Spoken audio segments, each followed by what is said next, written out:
अस्सलाम वालेकुम, कैसे हैं आप सब? उम्मीद करती हूँ कि सब खैरियत से होंगे। आज मैं आपको शलजम और गोश्त की मज़ेदार सी रेसिपी बताऊँगी। ये खाने के बाद आप और आपके घर वाले उँगलियाँ चाटते रह जाएँगे। ये रेसिपी आप लाज़मी ट्राई करना और इसका फ़ीडबैक मुझे कमेंट सेक्शन में देना। रेसिपी बनाना स्टार्ट करते हैं। बिस्मिल्लाहिर्रहमानिर्रहीम। इसके लिए मैंने 1 किलो शलजम लिया है और इसको छील के मैंने बॉयल करने के लिए रख दिया है। पानी आपने 1 ग्लास ही डालना है क्योंकि शलजम भी अपना पानी छोड़ते हैं, तो इसलिए आप इस सब्ज़ी में कम ही पानी इस्तेमाल करना। इसको हम बॉयल कर लेंगे, ढककर हम रख देंगे तकरीबन 20 मिनट के लिए हल्की आँच पर। जब तक शलजम बॉयल हो रहे हैं तब तक हम हंडिया के लिए तड़का लगा लेते हैं। इसके लिए मैंने 1 कप घी लिया है और इसको अच्छे से गरम कर लिया है। अब मैं इसमें एक लार्ज साइज़ का प्याज़ शामिल करूँगी और 2 अदरक लहसुन के क्यूब्स शामिल करूँगी। अगर आप अदरक लहसुन का पेस्ट शामिल कर रहे हैं तो आप जब प्याज़ ब्राउन हो जाए तो फिर इसमें अदरक लहसुन डालें, और अगर आप क्यूब शामिल कर रहे हैं तो आप प्याज़ के साथ ही क्यूब्स को शामिल कर दिया करें, क्योंकि क्यूब्स ठंडे होते हैं तो उनको डीप फ्रीज़ होने में भी टाइम लगता है। तो इसलिए आप प्याज़ के साथ ही इसको शामिल कर दिया करें।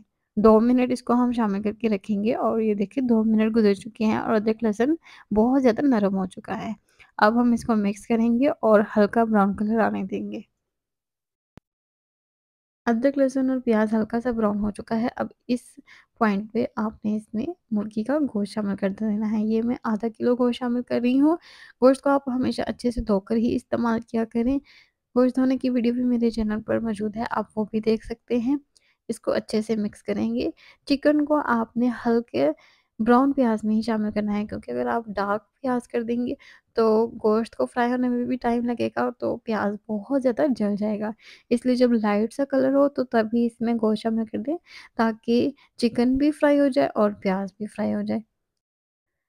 गोश्त को फ्राई करते हुए तकरीबन 3 मिनट हो चुके हैं। अब इसको थोड़ा-सा और फ्राई करेंगे। जब इसका कलर चेंज हो जाएगा तो फिर हम इसमें बाकी अज़्ज़ा शामिल करेंगे। अगर आपने मेरे चैनल को अभी तक सब्सक्राइब नहीं किया तो सब्सक्राइब बटन प्रेस कर दें, और मेरी वीडियो अगर आपको पसंद आ रही है तो वीडियो को लाइक का बटन लाज़मी प्रेस कर दें। चिकन को फ्राई करते हुए 7 से 8 मिनट हो चुके हैं और चिकन का कलर भी चेंज होना शुरू हो चुका है। ये देखिए ब्राउन सा कलर आ गया है। अब मैं इसमें 1 कप पानी शामिल कर दूँगी ताकि इसका टेम्परेचर नॉर्मल हो जाए। अगर आप पानी नहीं शामिल करेंगे तो प्याज़ जल जाएगा, इसीलिए आपने इस पॉइंट पे पानी लाज़मी शामिल करना है। अब इसमें दूसरे मसाले डालेंगे।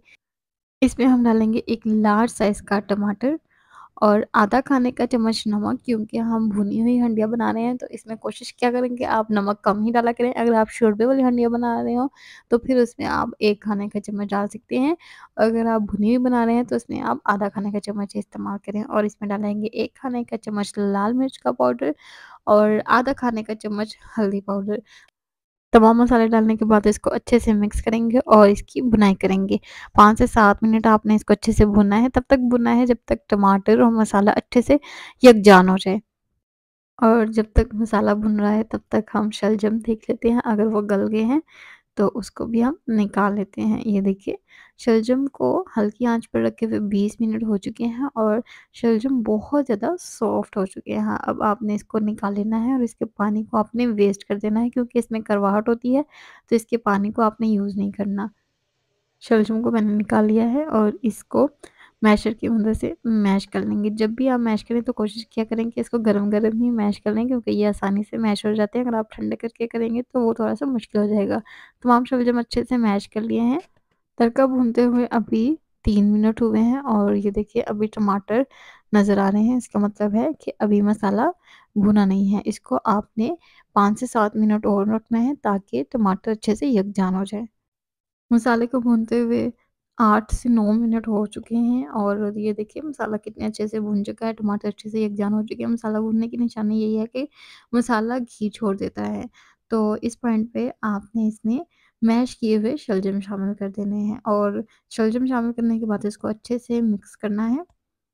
और अगर आपको मेरी वीडियो पसंद आ रही है तो वीडियो को लाइक लाज़मी कर दें और मुझे कमेंट सेक्शन में इसका फीडबैक लाज़मी देना।